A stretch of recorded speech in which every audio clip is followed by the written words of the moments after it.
Hi there. So, have you ever felt like there's a part of you that sees and observes, and then there's a part of you that thinks, and there's a part of you that feels, and there's a part of you that's maybe a little confused, and you're experiencing some inner conflict, or maybe there's a part of you that is constantly questioning, like, reality and the things that you have been taught by your ancestors and the collective consciousness? If so, you are probably awake enough to realize that there is something else to life than the constant running around chasing pleasure and money and success and titles and recognition. And in this video, I'm going to talk about what that looks like in a very practical way and what to do about it and how it usually begins. And this way, you will have a clear understanding of what awakening really feels like. Because a lot of the times, people think that awakening is like this blissful, wonderful, out of body experience that's just, I don't know, like an altered state.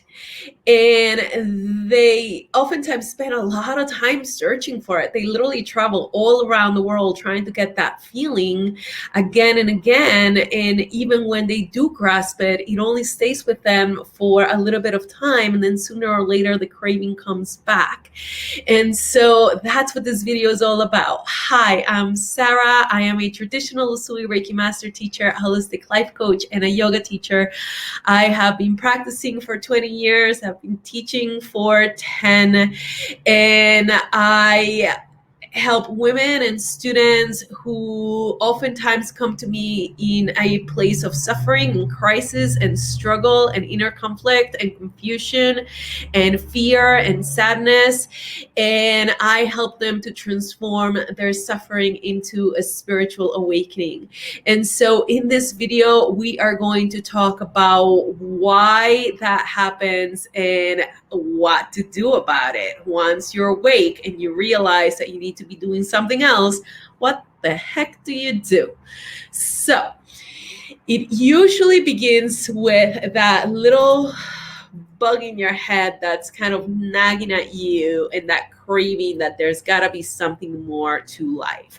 But oftentimes we don't listen to that. And it's not until we are in a place of crisis and suffering more than we can bear that we actually begin to search and listen to that feeling. So the truth of the matter is, every human, once they come to this earth, they are awake by the birthright. The problem is that the collective consciousness literally puts us to sleep.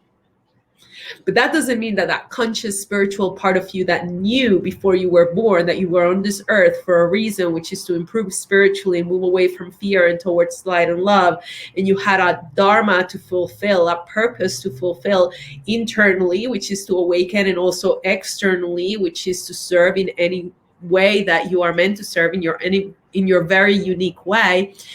Then a lot of the times we just go through life asleep, going through the motions, and we don't listen because we have been programmed to chase, go to school and get a degree, and then you can make a living, and then you can save some money, and then you could, retire and go to Florida for the rest of your life and do nothing. Right. And then oftentimes you go through all of that. And at some point in that period, in that lifetime, you realize this is not it, and there's two ways to awaken. You are either listening to that little voice inside of your head that's calling for more, and you are consciously choosing to explore, to learn, to do some introspection, to ask for help, to look for people who are vibrating at that level, and you're actively pursuing this. Or you ignore it. And oftentimes when you ignore it, what happens is It doesn't work. It just doesn't work because your human energy system is designed to manifest and to heal.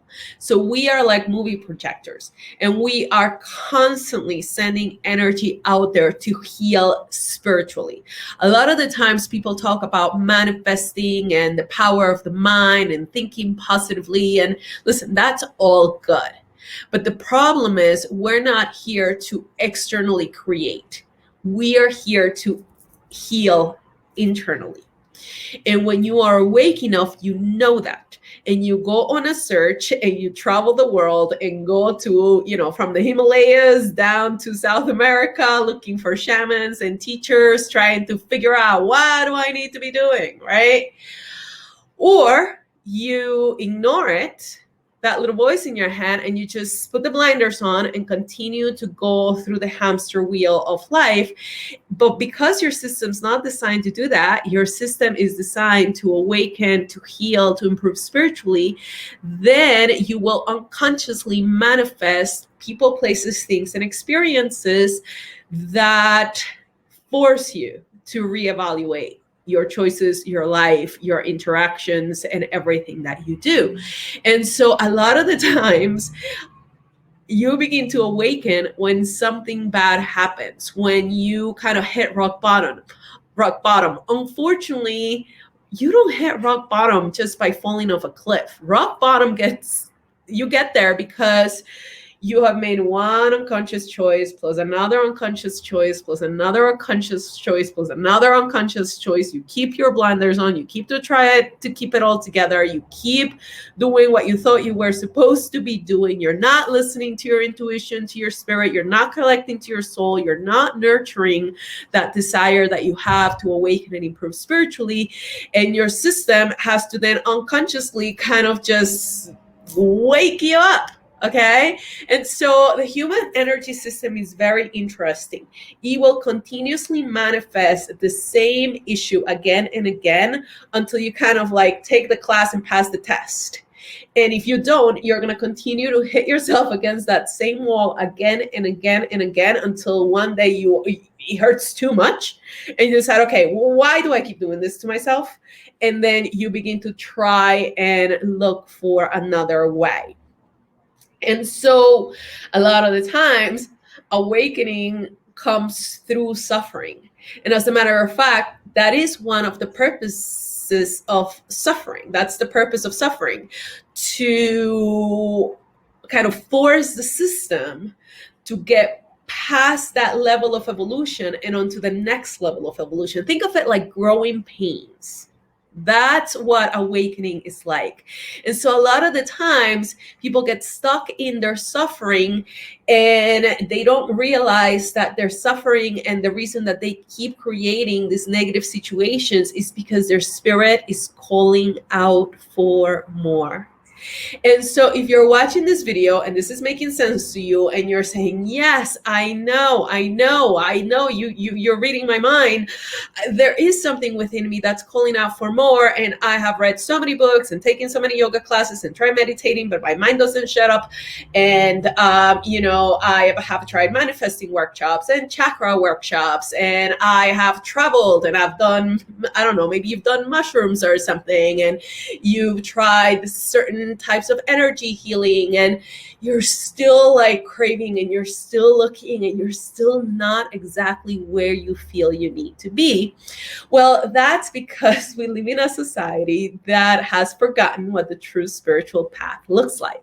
So in the past, if you think back in the old days, and even to this day in certain cultures, whenever someone wanted to go on a spiritual path, they would go to a monastery and they would kind of like sign themselves up to be a monk or a nun or whatever. And the entire society kind of respected that. Their family was proud that, someone had become a priest or a monk or something like that. And they go into these special monasteries designed to nurture that spiritual desire to awaken. But nowadays, people think that spirituality is something that you can kind of just shop for and try and buy and learn from books and YouTube.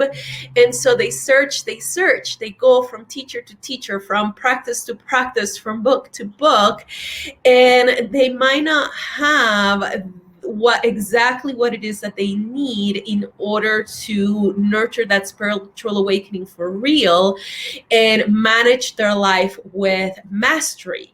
And so what happens is we get glimpses of it. We think we're there, we stop searching, and then we kind of go back to our regular life and our regular job and our regular relationships, and we don't fix any of that. And so then sooner or later, the spirit calls out for more, and it kind of stumbles and hits that wall again.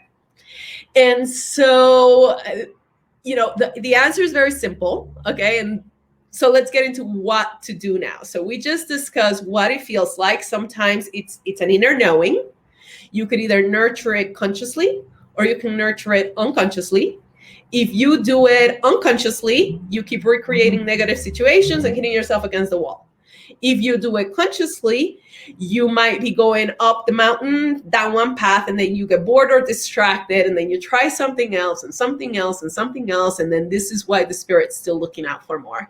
And you catch glimpses, but you can't sustain it. And so what is the right answer, right? How do you fix that?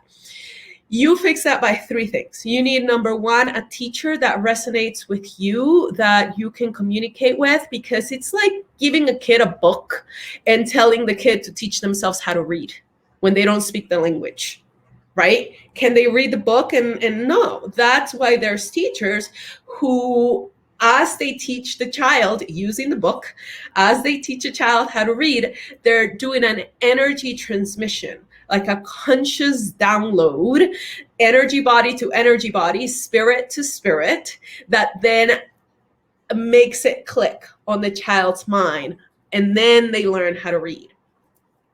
So you need a teacher. You need a practice. Now that practice could be anything. Qigong, Tai Chi, for me, it's yoga, meditation, breathing techniques, prayer, mantras, journaling. There's all sorts of different practices, but you need to have a daily date with your spirit where you wake up in the morning, and instead of going through your to-do list and all of the things that you have to do that day to feel good about yourself, that you accomplished something and then your ego is very happy, you kind of look at what's coming through the day and say, okay, what is my goal today? And what do I need to improve it spiritually, energetically, emotionally? Okay. And from that place, you approach your day with sacredness and devotion and a conscious awareness of everything that you're thinking, everything that you're saying, everything that you're doing, every choice that you're making. And then your daily life, your family, your work, everything that you do becomes your practice. Spirituality is not about just having this blissful, altered states of consciousness. It is about living a life and creating a life that is fully aligned with your spirit. And that has to be a conscious choice. And the only way to be conscious is to have a daily mindfulness practice that allows you to stay conscious. Otherwise, you just wake up and go through the hamster wheel. You don't even know that's what you're doing day in and day out. And then you have this craving, you're not nurturing it. And then when you do, it's just kind of like a hobby whenever you have time.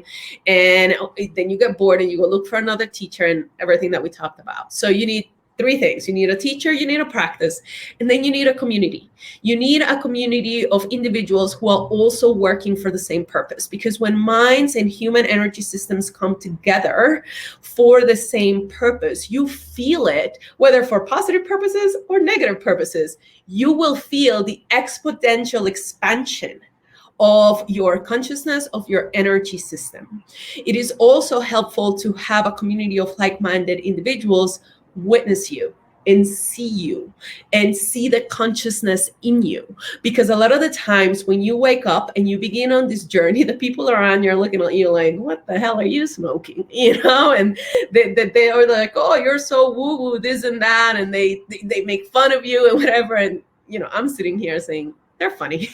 Right? They're the ones that are asleep, but they don't know it. But you then begin to wonder, you begin to question, you begin to, like just doubts, because I don't know, am I crazy? Is there something else to life? Or should I just, do what I've always done? And you begin to doubt yourself and you kind of lose steam.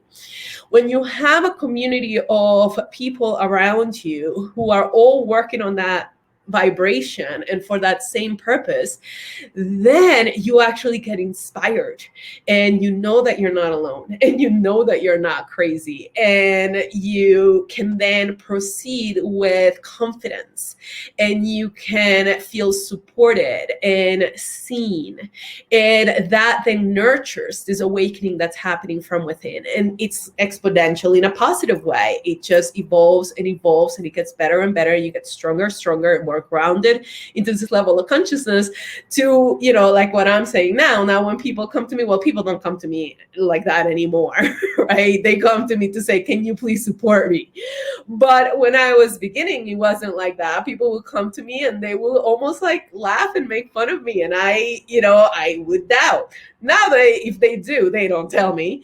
And if they would tell me, I'll laugh at them, and with love and compassion, understanding that they're still asleep and they don't see what I see, and that's okay. And they might not until they've suffered enough and they've hit the bottom of the barrel based on all the unconscious choices that they made. And then when they're there, then they'll have the motivation to maybe listen to something that I have to say. Until then, they are where they are, and that's okay, right? So when you're really awake, you don't go pushing this on anybody. You become a magnet. And a lot of the students that I work with, they come to me and they say, when I didn't plug in, when I didn't become part of the dysfunction and the codependency, when I didn't go into my pain body, which is that part of ourselves that likes to create drama and trauma and live in a negative place, then the people around me stop doing that too. And that is what it really means to become a channel of light, a home and at work and in everything that you do. You become that peaceful center. But first, you have to find it within yourself, and you have to nurture it. You have to do it consciously, and you have to do it in a way that makes sense, and not just do it whenever you feel like it and then go back to the world and then try again and get distracted and try something else in a very scattered way. There has to be a level of commitment and dedication and devotion to your spirit and to the spiritual path. And so that is what I do. I provide those three things that you need in order to nurture that spiritual awakening and desire that you feel. I am a teacher with 20 years of experience. I design a practice for your specific needs, because everybody needs a little bit of a different practice. There's no one size fits all. And I have a wonderful community of women where we do group coaching calls. We also do one-on-one calls. And, I have a whole system. So my program, the 90-Day Awakening and Empowerment Program, is basically three components. We have a practice, yoga or meditation, whatever it needs to be for you. We have understanding through some online modules and some books that I give you. And we have holistic life coaching, both one-on-one and in a group, so that you can put what you learn into practice for real. And through that, what you create is sustainable, real transformation in your daily life. And then you are no longer searching. You feel grounded and connected in everything that you do. And yes, you will have these blissful experiences, but they are the byproduct of creating a peaceful life that is fully aligned with your spirit. So if you want to learn more about that, check out the link below, book a call with me and my team to learn more about our program. And in that call, what you're going to get is you're going to get so much clarity as to what exactly is holding you back and what exactly you need to do to fix it. So whether you decide to work with us or not, I hold these calls as just out of love, because I want humans to wake up and experience what I have been so blessed to experience and receive. And I am a mindfulness teacher. And if you feel like what I have to offer is something that you can benefit from, then you might want want to work with me, but there's no obligation. Click the link below, book your call today. I would absolutely love to get on the phone with you. I have so much intuition and so much insight, and the coaches that take these calls with me have been working with me for a while, and they are also very good at helping you get clarity and get to a place of true understanding where that monkey wrench, there's usually like a monkey wrench that's holding you back from really following what you already know in your heart that you need to be doing. So please book a call with us today. Thank you so much for watching. Have a blessed day. Namaste.